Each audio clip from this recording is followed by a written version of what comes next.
Hey, welcome to Restoration. My name is Matt. So glad you could join us on this Shabbat or whatever day you're watching this message. We're glad that you're hanging with us as we continue our series, Blood Brothers, the story of the sons of Jacob.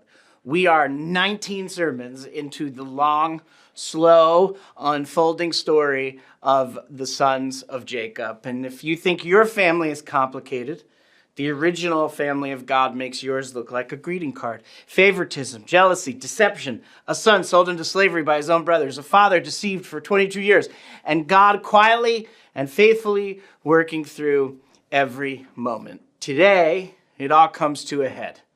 Last week, we were in chapter 44, and Joseph had planted his silver cup in his youngest brother's bag, and when it was found, he said, "Keep the boy, and the rest of you go home." And Judah, the one who sold Joseph 22 years ago, stepped forward and gave the speech of his life. He named his father's grief. He named his own guilt. He offered himself in place of Benjamin.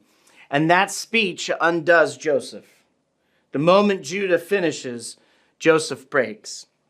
Nahum Sarna writes in his JPS commentary that the one who had been responsible for the sale of Joseph into slavery now unwittingly offers to become the slave of his own victim.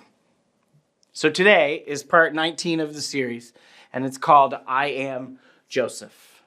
Genesis 45 and verse 1. It says, "Now Joseph could no longer restrain himself in front of all of those who were standing by him. So he cried out, 'Get away, get everyone away from me.' So no one stood with him when Joseph made himself known to his brothers." The Hebrew word for restrain himself is hitapek. It's to hold oneself in, to suppress, to contain by force. And for 3 chapters, Joseph has been restraining himself, containing his grief, containing his identity behind the Egyptian performance. And every time the brothers appeared, he held it, left the room, washed his face, returned composed. Hitapek. The force required to keep Joseph hidden inside Zephaneth Paneah, his Egyptian identity. But Judah's speech finally breaks the container, the grief, the love, the Hebrew self that has been suppressed for 22 years. He cannot hold it together anymore. No longer containing all of the deception and disguises of Genesis are about to resolve in this one moment. The restraint ends in 45 and verse 2, but he gave his voice to weeping so that the Egyptians heard and Pharaoh's household heard. This is the 4th time Joseph has wept in the narrative. And this is an ugly cry, the kind that comes after it's been bottled up for a long time. His mascara was not waterproof, ladies, you know what I'm talking about. Speaking Egyptian, he clears the room, including his Hebrew interpreter. Then suddenly the vizier of Egypt and all of his Egyptian regalia speaks in the perfect local Hebrew of Canaan. And he cries out, "Ani Yosef," I am Joseph. No title, no Egyptian name. The vizier, the lord of grain, the second to Pharaoh, it all disappears. What replaces him is a boy from Hebron, the dreamer, the one whose name his brothers could not bring themselves to say for 22 years. If you search the text from the end of Genesis 37 to this moment in 45, the name Joseph only appears twice in dialogue. Both times it's his father. Both times it's a burial announcement. Like when Jacob receives the coat soaked in blood, he cries out, "Joseph must be torn to pieces." When the brothers return from Egypt without their brother Simeon, Jacob cries out, "Joseph is no more." It's only his father, and it's only twice, and both times it's a burial announcement. Both times it's like when he speaks it, it's like he's standing over a proverbial grave. The brothers never say the name. They call him our brother, or the boy, or the one who is no more. And now the dead man says his own name. It's only the 3rd time his name is said in the last 7 chapters, and he says it in Hebrew, the language of Canaan, the language of his father's house, Ani Yosef. I mean, the shock alone would have stopped the brothers' hearts. This is the most powerful man in Egypt. The man who has held their fate in his hands across 3 terrifying visits is speaking Hebrew, perfect Hebrew, like someone who grew up speaking it, like someone from their family. Joseph cannot be standing in this room. And if somehow he is, then the man they sold into slavery is now the most powerful person in the world. He knows everything, and they're completely at his mercy. I mean, you have to imagine that every layer of fear hits simultaneously: the terror, the personal guilt, the political reality. This is the moment when the hammer drops. It has to. Then immediately, well, before the hammer falls, Joseph cries out, "Is my father still alive?" And his brothers were unable to answer him because they were terrified at his presence. See, Joseph already knows that Jacob is alive. This is an exclamation more than an inquiry. It's not a request for information. This is 22 years of suppressed grief that finds its voice. This is a son speaking before the vizier can stop him. It's hittepek, it's restraint, and it's restraint that's now breaking open. So in verse 4, it says, "Then Joseph said to his brothers, 'Please come near me.' So they came near." The root word here is the word nagash in Hebrew. It's to draw near, to close enough to touch.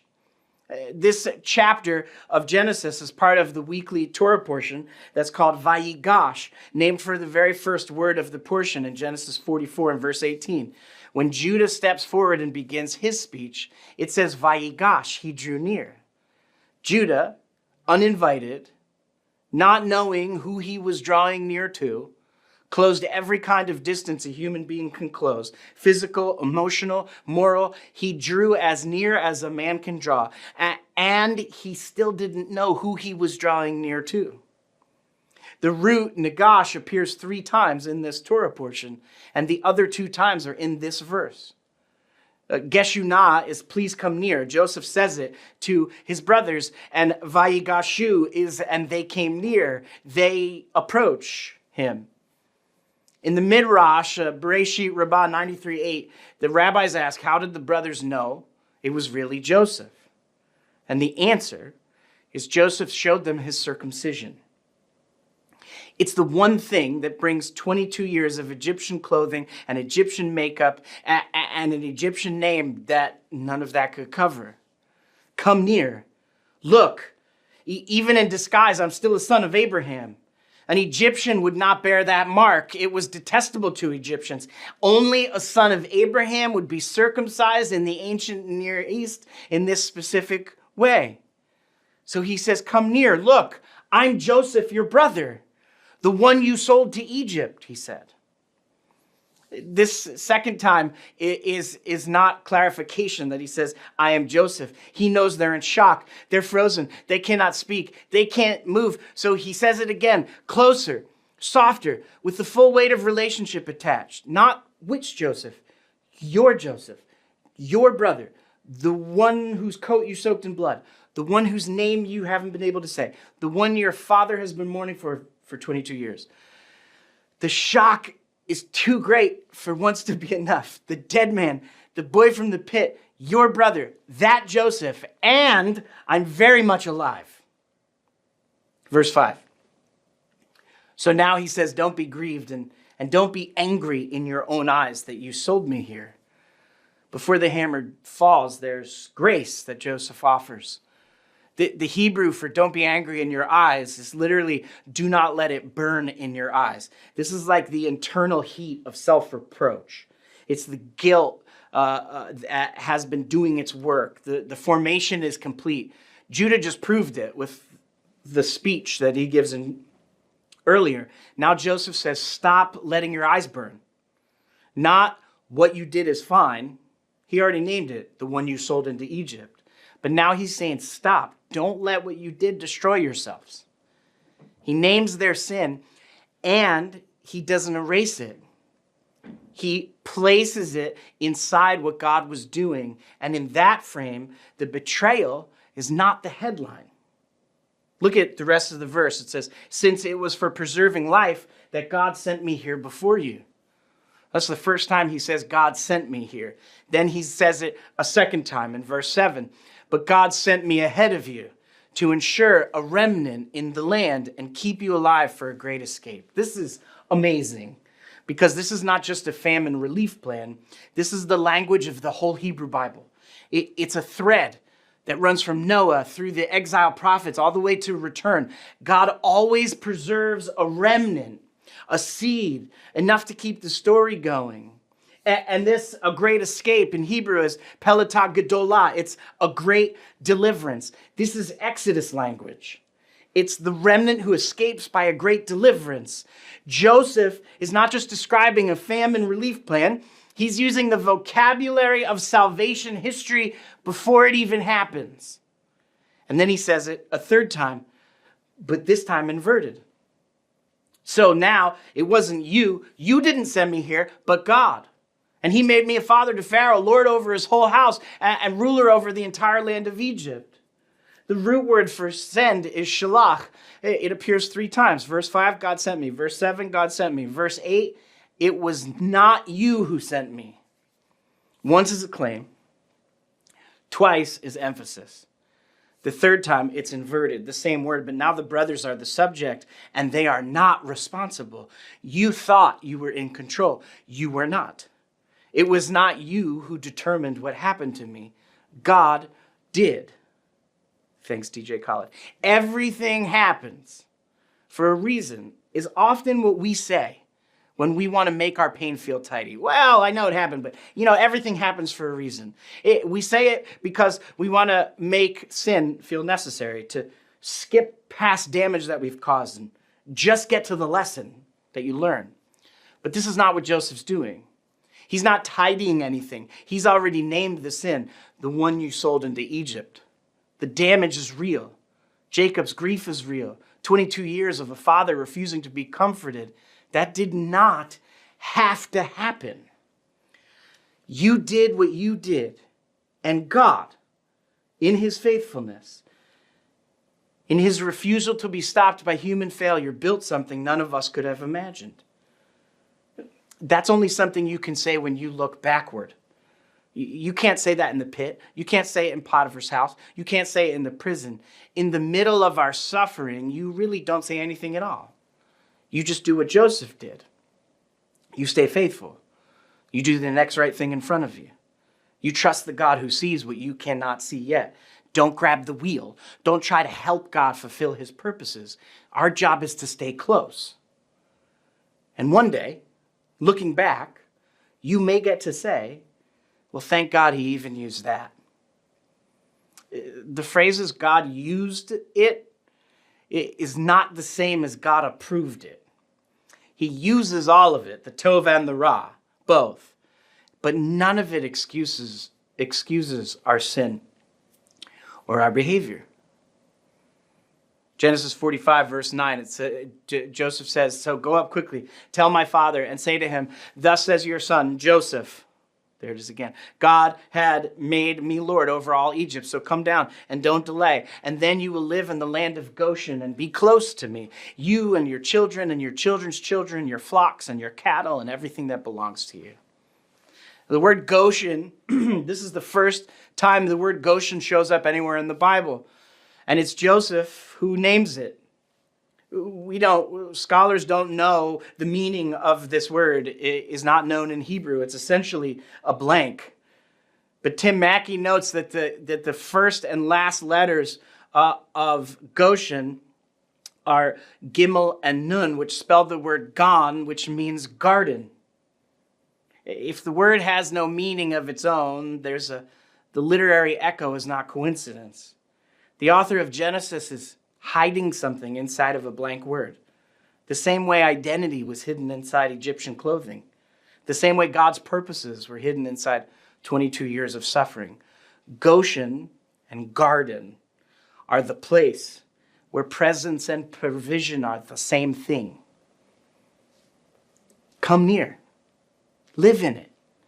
Be close to me. 5 years of famine are still ahead. But in Goshen, next to Joseph, they'll have everything they need. Then look what he says in verse 12. He says, and you and my brother Benjamin can see with your own eyes that this is my mouth that's speaking to you. This is such a weird sentence. And when you see a weird sentence in Hebrew, it's words that are being used on purpose. There's two clusters. First, look, see, eyes.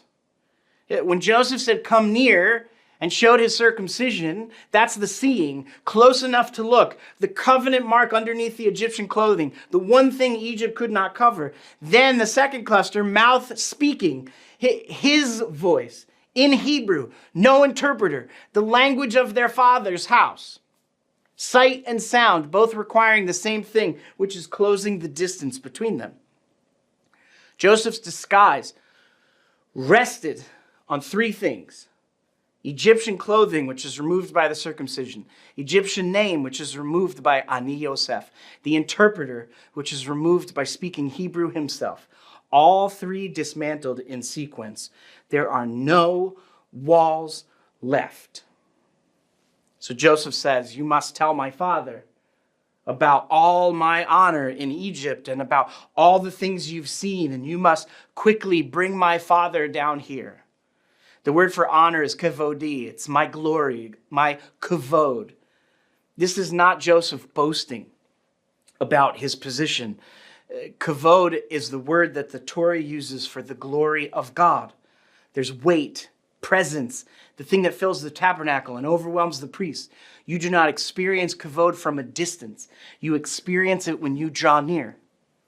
The brothers came near, and what they found was not the hammer. It was glory. It's the kind that produces not dread or terror, but awe. Go tell my father. Come near and see what you find when you close the distance. So verse 14, it says, then he fell upon his brother Benjamin's neck and wept, while Benjamin wept upon his neck. And he kissed all his brothers and wept upon them. Finally, after all this, his brothers talked with him. But look at these words: fell, neck, wept, neck, kissed. All of these words are intentional because the author of Genesis is hyperlinking back to when their father Jacob came face to face with his brother Esau. This is the language that the author reached for when estranged brothers finally close the distance. Ani Yosef, I am Joseph. And after that, his brothers are able to talk with him. There are no more disguises after this moment in Genesis. This is where the whole chain resolves. Jacob's goatskin disguise, the coat soaked in blood, Tamar's veil, the Egyptian robes, and the interpreter standing between brothers. Now, those are all gone.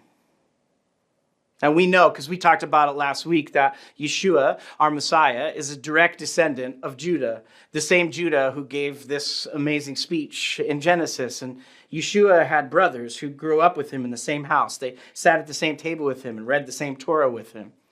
And while he was alive, his brothers did not believe in him. But after the resurrection, everything changed. His brother Yaakov became one of the pillars of the early Messianic movement in Jerusalem. He's a man named Jacob. His father is Joseph. Their grandfather is also named Jacob. It's a family tree that reads like the book of Genesis because it is. We call him James, but his name is Jacob. Somewhere in the journey from Hebrew to Greek to Latin to English, Jacob became James and never came back. But the problem is it strips away everything. The family, the patriarchs, the Jewishness of Yeshua's own brother. And the Tree of Life version of the Bible restores his name to Jacob. And so we're going to do the same thing. Jacob, the brother of Yeshua, is writing to the 12 tribes of Jacob scattered throughout the Roman Empire. And look at how he introduces himself in Jacob, chapter 1 and verse 1. He says, Jacob, a slave of God and of the Lord Yeshua the Messiah, to the 12 tribes in the diaspora. Shalom.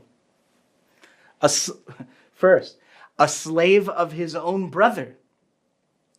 He's writing to Jewish followers of Yeshua, the 12 tribes in the diaspora outside of Israel. In Genesis, Judah offered to become the slave of his brother Joseph. Here, Jacob becomes a slave of his own brother Yeshua. Same family, same posture, different brother, same Lord. And he's saying to people all over the Roman Empire, he says, consider it joy, my brothers, when you encounter various trials, like Joseph in the pit or Judah losing his sons, or the brothers carrying 22 years of guilt. Every single one of them went through the furnace in Genesis. And he's saying, my brothers of this same family, consider it all joy. This Jacob knows exactly what that cost. Jewish followers of Yeshua, while he's writing this letter, are being hunted by Rome. Jacob himself will be executed within a decade of writing this letter. These are not abstract virtues. They are family stories passed down from his father Joseph, from his grandfather Jacob. Every Jewish person he's writing to knows these stories. They've been told at dinner and heard in the synagogues on Shabbat their whole lives. They know the name of the Torah portion we're reading from. And when he lands on that one word, they know exactly what he's echoing. And then Vayigash in Jacob chapter 4, verse 8. Draw near to God, and he will draw near to you. The Greek word for draw near is egesate, and it's the same word the Septuagint uses for the word negash, which is the same root as vayigash. Jacob is not quoting a principle. He opened his letter describing the sin that tore the patriarchs apart, and now he lands on the only word that resolves all of it, vayigash. Draw near to God, and he will draw near to you. So, what does drawing near to God actually look like? Well, Joseph did 3 things. And those same 3 things are available to you. So let me show you how to draw near. First, you have to clear the room. Joseph sent the Egyptians out before anything real could happen. The noise had to stop. The audience had to go. The performance had to end. You cannot draw near to God while noise is running. You have to turn it off. You have to put the phone down. You have to sit still. You have to stop performing. You have to stop performing for God and for other people. You have to even stop performing for yourself. You have to create conditions for something real to happen so that you can invite God to draw near to you, and he will. Second, you have to show up as yourself. Joseph spoke Hebrew, no interpreter, no translation. His actual voice, his real self. That's what showing up as your real self looks like with God, not a cleaned up version. Stop filtering grief through something more acceptable. Stop managing guilt into something more presentable. Just bring what is actually in your chest, the wound, the anger, the thing you have been carrying without saying out loud. God already knows. Drawing near to him requires that you stop pretending he doesn't. Third, you have to remember who you are. Joseph showed them his circumcision. It's the one thing Egypt could not cover. The thing that was true about him before the pit, through the pit, and after the pit. Now, for those of us who are Jewish, both matter. The physical mark of circumcision and a circumcised heart. The physical mark of the covenant that God made with Abraham, our father Abraham, and the whole self turned toward the God of Israel. Both belong together in the life of Jewish believers, Jewish followers of Yeshua. And for Gentile brothers and sisters, the circumcision of the heart, the turning of your whole self towards God, towards the God of Israel in the person of Yeshua, is your covenant marker. You are not a stranger approaching a foreign God. You are one that is grafted into the covenants, co-heir, coming near to the same one who claimed you as his own through the blood of Yeshua. And for both, Jew and Gentile, you are not introducing yourself to God. You're not earning access. You are coming near to the one who already knew you before you were formed in your mother's womb. So Vayigash, draw near to God, and he will draw near to you. I love you guys, and I'm excited about next week's message because we're going to talk about how Joseph, dressed as an Egyptian, not recognized as a Jew is the same way that Jesus has been Gentilized and taken away from the Jewish people, and how Jewish context helped both Jews and Gentiles understand Yeshua as the Messiah who came to save the whole world.